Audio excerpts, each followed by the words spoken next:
Nothing like that. Now, it is very well packaged inside. As you can see, here is the hub. Oh, that's nice. Have a look at that. There is also a very nice slipcase. And it looks like you would be able to fit, you know, a few extra things in here as well. Maybe the things that you're going to be plugging into your device. So that's quite nice to see. Definitely going to use that. So big plus there. Then there is a thank you card.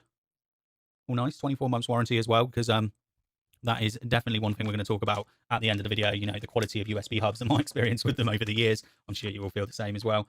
And then there is a user manual. Ooh. Now, this here is a space gray MacBook Air M1. And, ooh, it's not quite matchy-matchy. Anyone that wants to go fully matchy-matchy Apple device guy, this is slightly off. This almost reminds me of that sort of gunmetal-y grey that Samsung used to use. You know, when they used to make laptops before they stopped making laptops for a bit. Some of their older laptops, it definitely reminds me of devices that we've got at work, Samsung-based gear. Now, there is two USB 3.0s, a Ethernet, which does up to gigabit Ethernet, HDMI, which goes up to 4K 30, and another USB 3.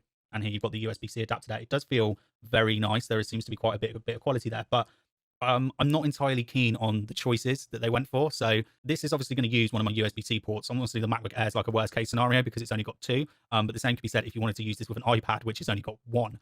Okay. And they've gone for all USB-free connections. Now, this doesn't pass power through either, which we'll talk about at the end of the video. So it doesn't pass power through. So my other USB-C port is obviously going to be used for charging the device. Now, I wouldn't have liked three USB type A's. I would have been happy with just one and two USB-C cables, two USB-C inputs, even if you couldn't, you know, pass power through.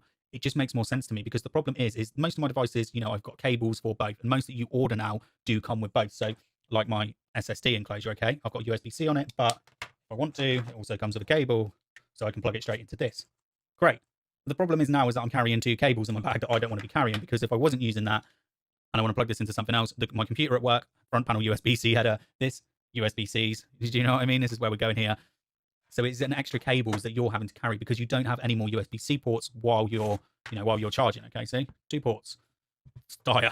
Don't know why they couldn't put another one on the other side of this. And I really miss that it doesn't have MagSafe anymore. I'm sorry if I'm ranting, but I've been an Apple user for about 8 years, and I was like, why would you get rid of a technology like MagSafe? It was one of the things I used to love about my MacBook. Do you know what I mean? Especially now I've got kids in my life as well. You know, I fear that when they run past the cable. So I'm just ranting and waffling.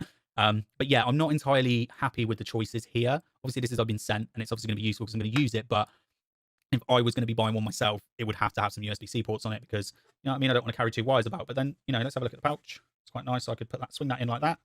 Boom. Let's put this one down. Too much stuff in my hand. So that's quite nice. So I can swing that in like that, and then I can put my hard drive in the back. So that's pretty decent. But I'm now having to take two cables with me, both my hard drive cables, when I only want to take one.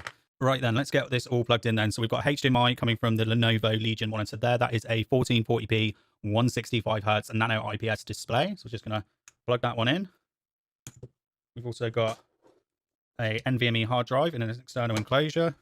And there should be, probably just put my head right, bold head right in front of the camera, the bold spot. And we should have a Ethernet as well. Now, I can't see the screen at the moment, is because that's what I normally use for OBS for monitoring. So sorry if this is all over the shop. I really took the mick out of my stepdad as well with his MacBook Pro and all his dongles and stuff he had coming out of the side. So I'm going to try and keep my stuff to a minimum. So there we are then. It's all